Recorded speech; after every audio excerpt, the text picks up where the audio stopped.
So we're going to start with something relatively tame. So, will STEM fields or liberal arts be more valuable in the future? STEM fields or liberal arts? Which one will be more valuable in the future? I love art. I love art.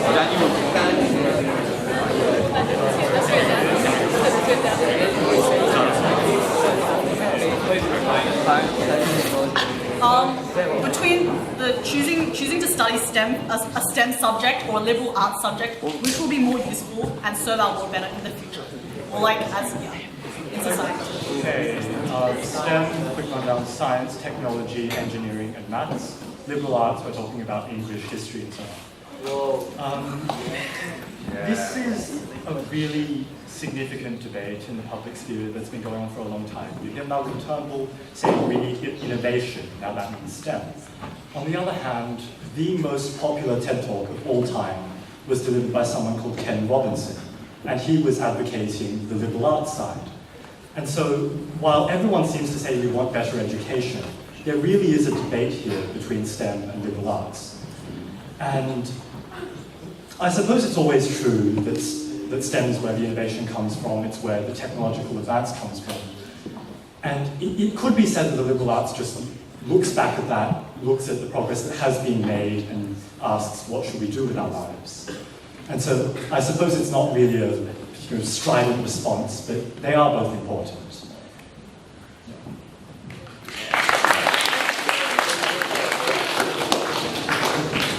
Guys, let's get around. Do you have any more on that? Alright, so I'm going to talk as a person who has selected zero sciences for my HSC year. And then I'm going to contradict myself and I'm going to say that STEM is going to be more important. And the reason for that is, I think in the future, let's divide it into two ways of thinking. The liberal arts way of thinking and the STEM way of thinking. The STEM way of thinking is weighing up rationally every single piece of evidence that you can find and finding a mathematical, empirical conclusion that rationally leads us to the next step. Now, in our modern world, with so much information flying around, we need these STEM fields to make sure that we don't lose our way amidst all the new technologies that are coming up. A liberal arts way of thinking has been the primary way of thinking for the past, 8,000 years, and liberal arts is based on, I'm going to apologize to my drama teacher, but it's based on emotions, it's based on feeling, it's based on what I feel I should do in this life, what I feel I should do with someone that I like, what I feel that... It's based on feelings, and feelings alone are really not enough in the modern world. Daniel has something to add. Like a great, for example, mathematician or a great innovator or something is something which someone who comes around perhaps, let's say, once every 50 years or 100 years. And although they're useful, I'd say a timely poet is always much more necessary than these great innovators. And I think the reason for that is because we can go for example, people were quite happy with Aristotle's model for the universe. People are quite happy with these old things, and although innovation can be seen as pretty good, I think what's very important is that for everyone not to lose, or as Daniel Yan said, not to lose their way. I think that also applies in the moral sense. So I think the philosophers, the poets, those are the people, the theists even, are those the people who kind of keep everyone in society from losing their way, as Daniel Yan said. So I think a timely poet, or a philosopher, or a theist is someone who's always very, very relevant and can improve the lives of literally everyone.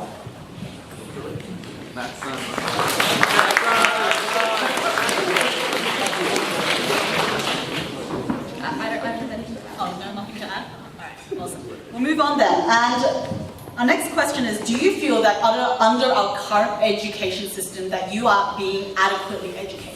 Do you think that our current education system is providing you with adequate education? I'm just going to preface. I'm going to start by saying absolutely not. I absolutely do not think the education system meets our needs in the sense of workforce and that kind of thing. If you look at it from a very basic level, even things like resume writing or learning how to having those interpersonal skills, learning how to network, learning how to deal with other people, those are some of the key things we're going to need to know. And you don't learn those at school or at university. Things like communicating with other people, like languages and that kind of stuff, is not a focus, not at this school, not in our education system in general. And those are some of the most important things. Working on developing yourself, working on being like comfortable with who you are. Those kinds of things are important as well. And those are some things that we don't look at in the education system at all. Like our education system is really linear and focuses on like STEM subjects and that kind of thing, which I don't deny are important, but there's so much more to the world. And in reality, stuff like resume writing is going to be a lot more useful than parametrics or that kind of thing. So, like, focus, like, our focus, I feel, is not in the right place, and I think it should be more about individual development and also encouraging people to be creative and also teaching them how to be able, how to relate to other people in general, yeah.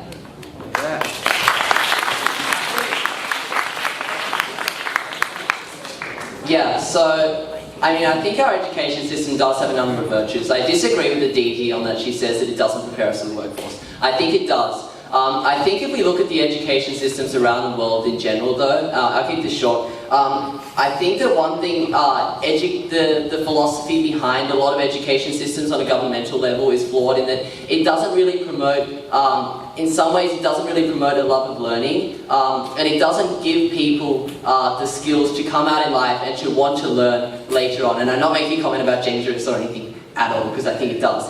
But a lot of education systems don't. And I think that's a really big problem, because I think that's something education systems really need to do to enable people to further themselves from their own personal energies later in life. I absolutely agree with what's been said so far, and I think that the way we think about our education system is fundamentally flawed. It's just a conveyor belt of us to get on and then get into the workforce, and all our subjects are siloed when in the workforce. You know, we have all these integrated disciplines in all kinds of different jobs, and I mean, I dare say what will stick out for me when I leave, what I will remember, what skills I will remember, are those that I've done through extracurriculars, you know, organising activities, giving speeches, all that sort of stuff. Yeah, that will really stick with me. I also think that our education system needs to encourage, as Cameron said, curiosity, wonder, you know, play, all that sort of experimentation, all that sort of stuff. Because, I mean, when the only thing that you can discover in this year is what you wrote learn, then I really think we're going the wrong way.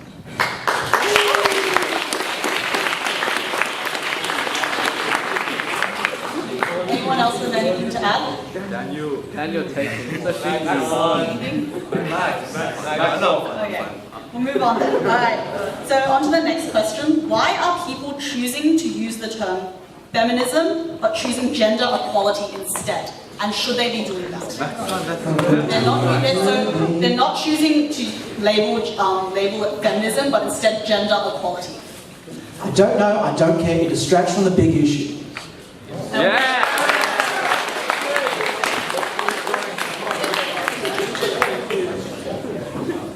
I've got nothing to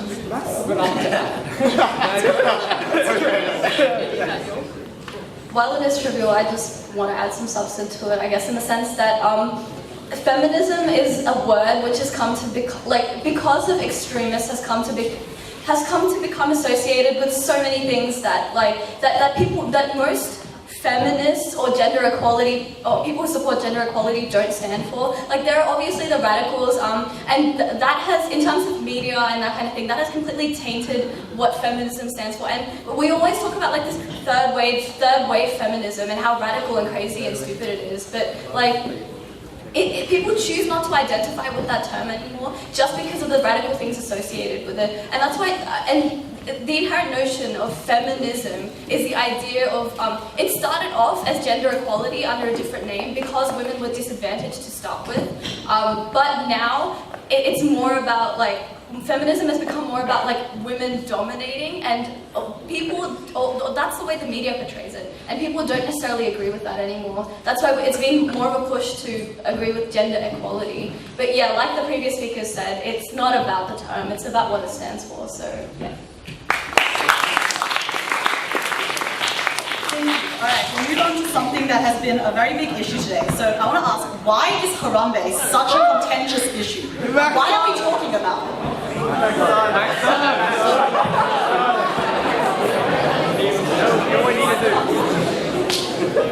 as a meme lord. This internet meme has a deep and rich culture within history. So, as we know, earlier this year, at Cincinnati Zoo, one of our most beloved gorillas, Harambe, was murdered by the zookeepers because a boy fell into a zoo enclosure because of a mother's negligence to that child, and unfortunately, Harambe has departed from us. So, it's hard to explain like this meme culture because it's like people take it lightly, of course, and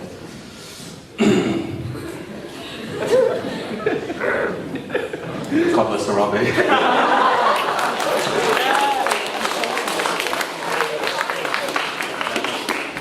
On first thoughts, I mean, when I first heard about the issue, my initial thought was it's sad that we prioritise stupid parents over smart gorillas, but to be honest, there's been many layers of this story, and I can not comment really. Daniel, can you check? Is that it? Yeah. Alright. Do it. Okay. So, next question. Does the statement introverts do the work, but extroverts take the credit hold true in our world? One of the most successful, well-known businessmen, at least in the Western world at the moment, is Mark Zuckerberg, and I don't think he's an extrovert, and certainly he's the one taking all the credit for what he's done. We have people like John Green and his brother who are creating this really amazing educational network online, who have created free textbooks and videos and things, and they're certainly the ones taking all the credit for that, and even just all the team that's working with them. The people that I've seen in the videos don't seem to be extroverts, and they describe themselves as introvert. And I think the main misconception here is that introverts are just really shy and quiet, and while that might be the case at some point, while that might be the case sometimes, introverts, it just means that you don't mind socializing with people, but by the end of the day, you're just a little bit tired. You might drain you. Whereas extroverts thrive on social interaction. You can still be a leader while being introverted. I think I'm very introverted, and I still have success within the school as SRC and so on.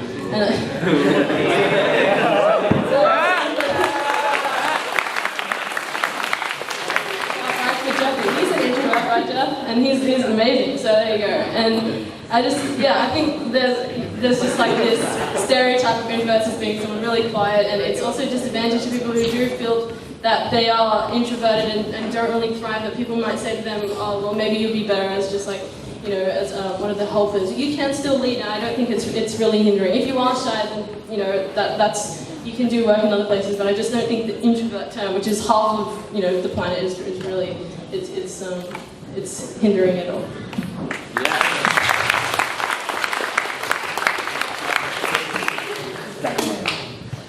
Well, the statement introverts do all the work, I'm just going to examine that statement for a second. And from my experience with job interviews, introverts don't even get to work. And the reason for that is when you reach a job interview, and if you really are cripplingly introverted and you cannot talk, if you cannot bring those words out of your mouth, you won't get the job. So, in reality, everyone's technically an extrovert. Even if you're an introvert, you're pretending to be an extrovert all the time. When Jeffrey is a normal person, he's like a shy, little temperamental boy. And then when he gets up onto the podium to give his speech, and it's like, I know everything, you should all listen to me. So please sit down, please do this, please do that. The same thing you said to Jumana. But yeah, my point is, even if you're an introvert, you still have to pretend to be an extrovert in order to stand a chance in the modern world.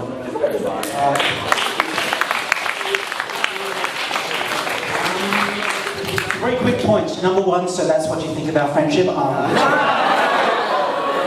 Number two, it's true that you do have to pretend to be an extrovert or put yourself out there. That's because we live in this paradigm of extroversion where people that talk get rewarded. that leads me on to number 3. There is no correlation between how much you talk and the value of your ideas. Absolutely none, possibly a negative correlation. Yeah, great TED Talk, Susan Cain, The Power of Introverts. That is probably my manifesto. Go look it up. She's me.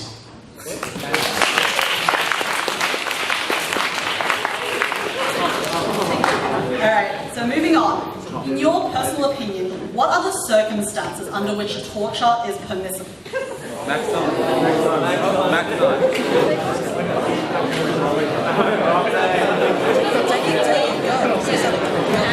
Yeah, so basically, torture. Shut up again.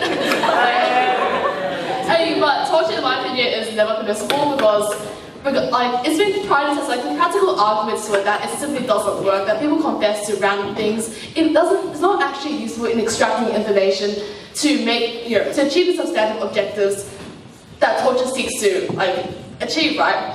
And also, I think it's important to note that, like, there's such an arbitrary line about when you're torturing people because the argument is fundamentally one between a utilitarian perspective and a deontologist perspective, which I can't pronounce properly.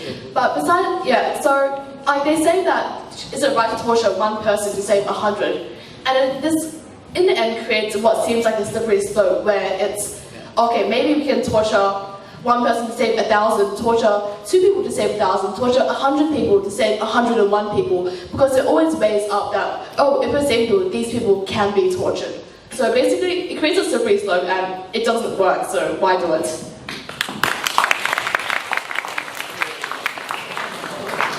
Sorry, I feel quite strongly about this.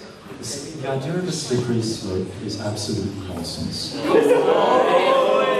It presupposes that we are making a decision now, and this decision now has an impact on decisions into the future, because in the future we will lose our ability to make decisions.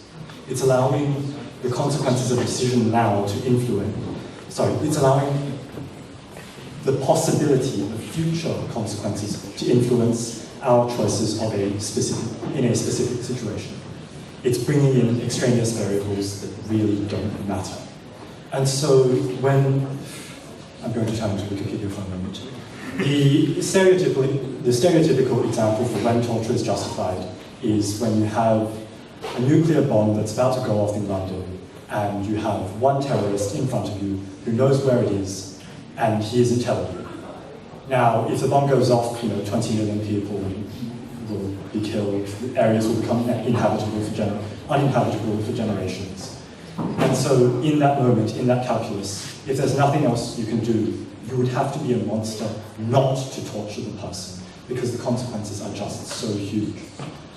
And the slippery slope just doesn't have any bearing there, because that is the calculus in that situation. Now, it is a hypothetical. This doesn't change the fact that torture is a crime under international law. It doesn't change the fact that it's illegal. It doesn't change the fact that no one should ever consider it. But theoretically, it is possible for us to imagine situations where it would be permissible, even though it should still always be illegal.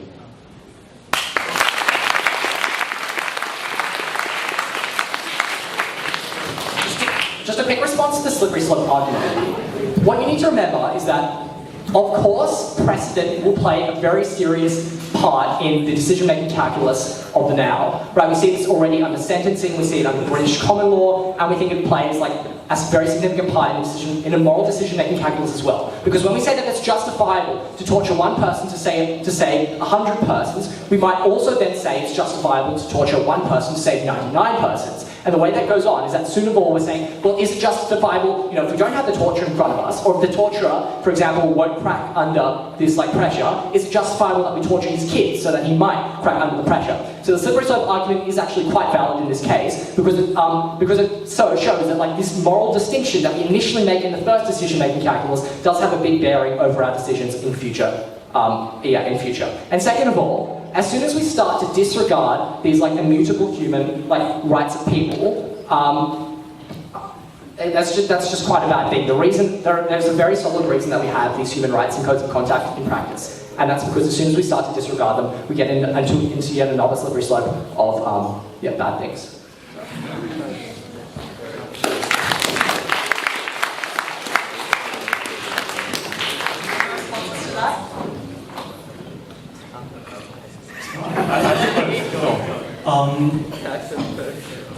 This really is a theoretical question, and the idea from the stereotypical example is that there are no future considerations to worry about because torture is still illegal. It's just that we can imagine a situation where it would be right to torture.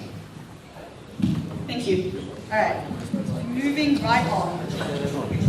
Why is it that terrorism and the term Muslim people, Islamic faith, have become synonymous? Synonymous with each other. You go.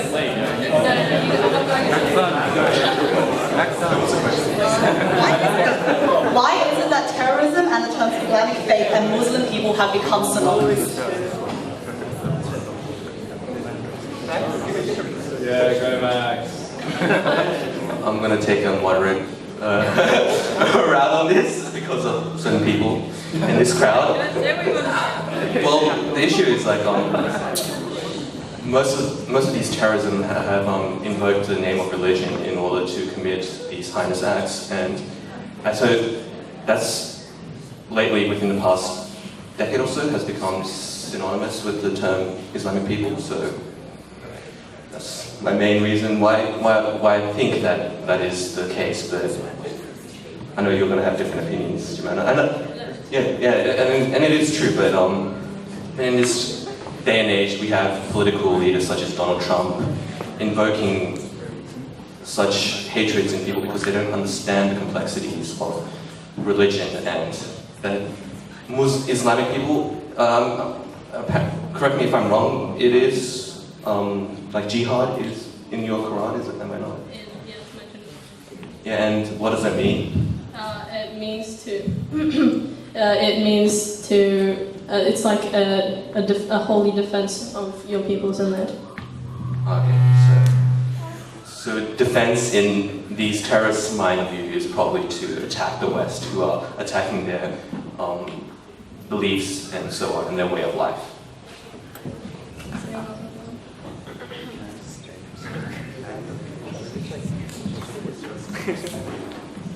I think it basically comes down because the statistics show that terrorist attacks themselves aren't committed by only Muslim people.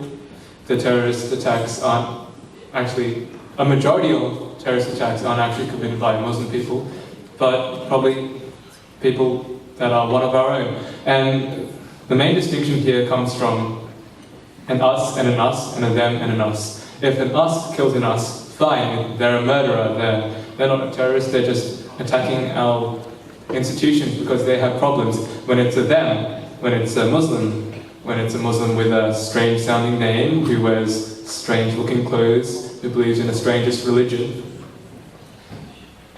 the common man has the capacity to say it's a them, and that them has attacked us. And that invokes the spirit of self-defense and xenophobia that's kind of intrinsic to the human condition. We don't want them because one of them has attacked one of us. It's really tribal, I think.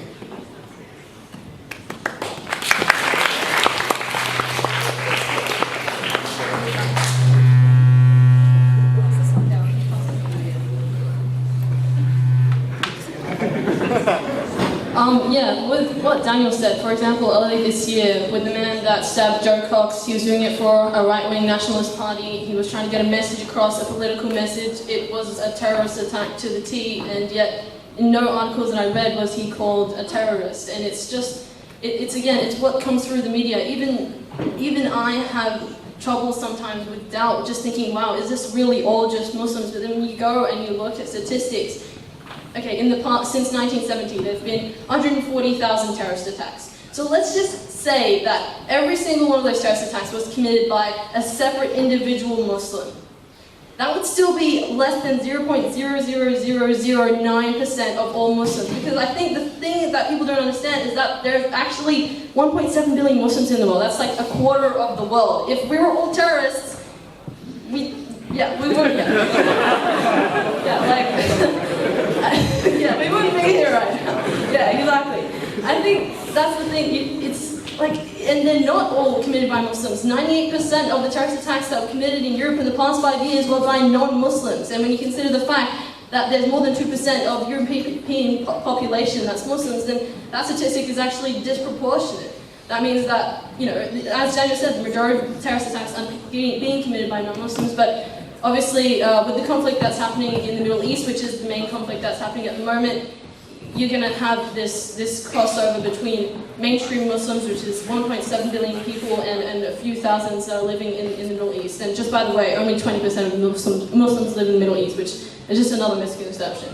Like for example, with the Cold War, the people that were suffering most were the Russians that were living under Stalin's rule. Like there were about 30 million people that died under Stalin's rule, and yet Russians were all bad, and they were all spies. And yeah, and I think another thing, like if Muslims were terror, why would all Muslims want to side with ISIS when it's shown in federal statistics that 82 to 97% of the people dying from ISIS attacks are Muslim? Like it makes no sense to me. But what comes through in media is all that we hear and it's all that we know, and it's really hard for, just as you saw in Nice, that woman that wasn't allowed to wear a bikini. You can wear the nun's clothing to the beach. You can wear a cross necklace. That's religious clothing, but you can't wear a bikini. How are Muslim women hurting anyone? There's 0 Muslim women in jail in Australia for murdering anyone. I was walking down the street with my grandma this weekend, and someone beeped at us and put up the rude finger, and that's been happening to me since I was 13. When my friends wasn't allowed in her school bus because she wears a hijab. It's like, it's disproportionate, the effect that it's having on Muslim people and Muslim women especially, when you consider the statistics. It's crazy, but it's all that we hear, and I can't blame the majority of people for being misled.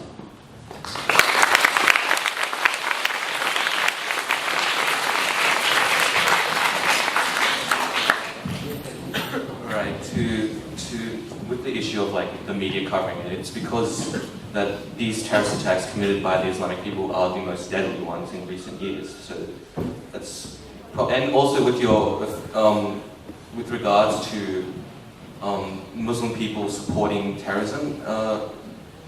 Apparently, by statistics done by the Pew Institute, has shown that 57 people only disapprove of terrorists, specifically with Al Qaeda. So to say that 57% disagree with do not support Al Qaeda. So to say I can understand why people fear the Islamic religion, because because I can safely say that the Islamic religion is not a religion of peace, which is an argument most people argue about.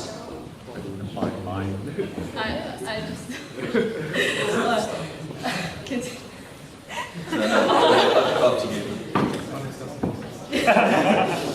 Firstly, I saw the page of statistics that you used, and all of them are skewed, even though you say you don't trust government statistics. The ones that you showed me, I went and looked up, it said something like 42% of Muslims don't believe in the Holocaust, and I went and looked, and only 55% of all Americans believe in the Holocaust. So, you know, you have to look at these statistics.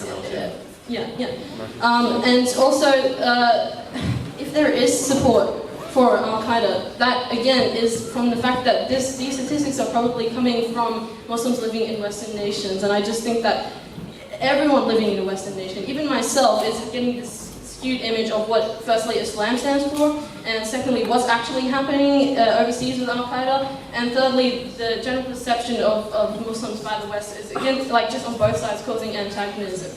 But like, to me, that statistic of 57% of people not supporting Al Qaeda, it just sounds crazy, because no one that I've met, and I'm like integrated into the Islamic community, no one that I've met has any sympathy for them at all. In fact, if anything, they hate them because of the lashback that it's having on us, the backlash that it's having on us all around the world. Like, if 57% of people only don't side with Al Qaeda or don't have sympathies for them, then I feel like there'll be a lot more conflict happening in the West with regards to Muslims versus non-Muslims, and I just, like, that statistic to me, it doesn't sound right. And also, Islam being a nation Islam being a religion not of peace, is such a small amount of what's in the Quran. It's mentioned in the first couple of chapters. The rest is all stories of being generous and kind, and And also you have to understand the context in which those were being written, and it's only relevant in that context. When you bring it into a context of peace, the Quran and Sharia law tells us that we have to obey the laws of the people in the country in which we are living, and that you should never be the aggressors. Like, there's just so many times that it's mentioned peace, love, aggression, non-aggression, sorry. It's the pillars of every single religion. And the 5 pillars of Islam, you'll only hear things about being kind and generous and respectful and obedient to your superiors, all those kinds of things. It's just, you know, you can go into anything, any person, any religion, and you can nitpick and you can find bad things about it. If I wanted to, I could do it about anyone, anything. It's just, it's again the climate that we're living in. I don't blame people or the media for focusing on this, but yeah, it's just, it's not true.